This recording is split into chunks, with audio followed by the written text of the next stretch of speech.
I don't know whether CCP के क्या दिमाग में था, लेकिन उनकी बात ये वैलिड है सही कि मोहतरमा को अकेला इस तरह बच्चों के साथ ट्रैवल नहीं करना चाहिए।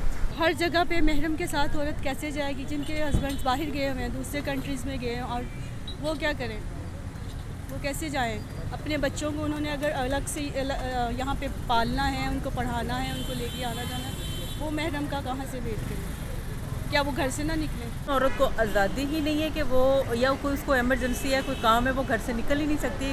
वो मोहताज है किसी मेल की, अकेले वो क्यों नहीं निकल सकती? हाँ, महरम साथ रखना चाहिए ना।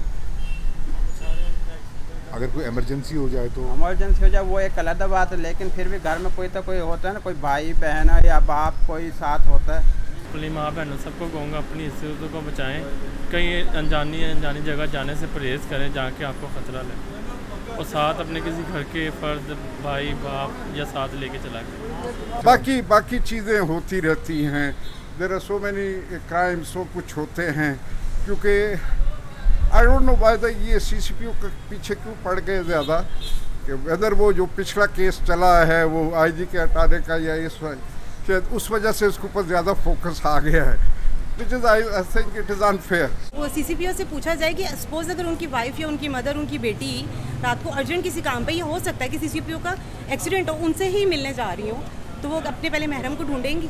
ये गलत बात की है।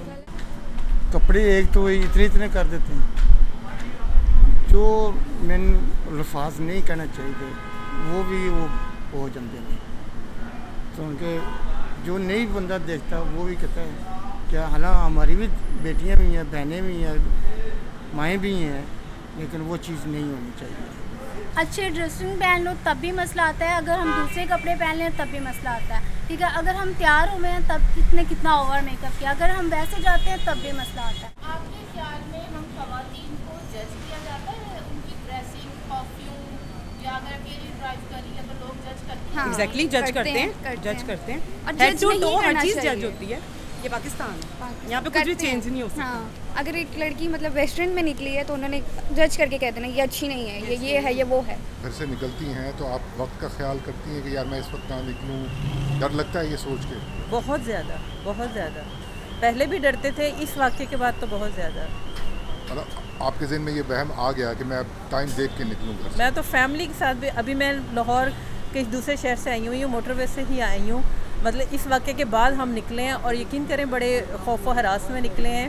बापर्दा हो, घर से ना निकले महरम के बगैर? निकले, मर्द के साथ निकले, वैसे ही पर्दे में निकले, किसी ज़रूरत नहीं है आंख उठा के देखते। फिर रेप ख़त्म हो जाएगा?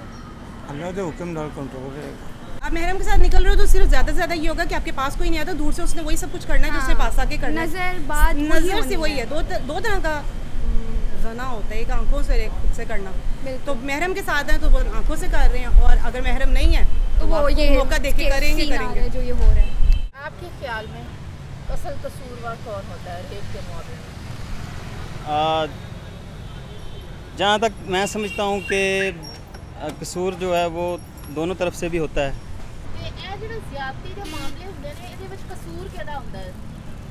कसूर बाजी फिर औरत कली वे के जंगल जिधर बंदा ही फड़ लेंदा, ਇਹਦੇ 'ਚ ਰੌਲਾ कोई नहीं। औरत जो ही औरत है ना, जंगल ਦੇ ਵਿੱਚ ਤੇ ਫਿਰ ਹਰ ਬੰਦਾ ਜਾਸ਼ਤੀ ਕਰਨ ਨੂੰ ਤਿਆਰ ਹੋ ਜਾਂਦਾ, ਜੰਗਲ ਹੁੰਦਾ। ਸ਼ਹਿਰ ਜਦੋਂ ਲਾਗੇ ਛਾਗੇ ਹੋਵੇ ਬੰਦਾ ਕਿਸੇ ਨੂੰ ਕੋਈ ਦੇਖ ਲੈਂਦਾ ਜਾਂ ਕਿਸੇ ਨੂੰ ਆਵਾਜ਼ ਮਾਰ ਲੈਂਦਾ। ਮੈਂ ਵੇਖਿਆ ਟੀਵੀ ਤੇ ਸਵੇਰ ਮੈਂ ਨਾਸ਼ਤਾ ਕਰਨ ਗਿਆ ਸੀ, ਉਹ ਕੱਪੜੇ ਕੁਪੜੇ ਟੰਗੇ ਸੀ, ਸੁੱਟੇ ਸੀ ਪੈੜੀਆਂ ਪੂੜੀਆਂ 'ਚ, ਉਹ ਵੇਖਿਆ ਮੈਂ ਉਦੋਂ। ਕਸੂਰ ਫਿਰ ਔਰਤ ਦਾ ਹੋਇਆ? औरत का कसूर ही होया ना, क्यों निकलती कली बाहर एडे सफर के?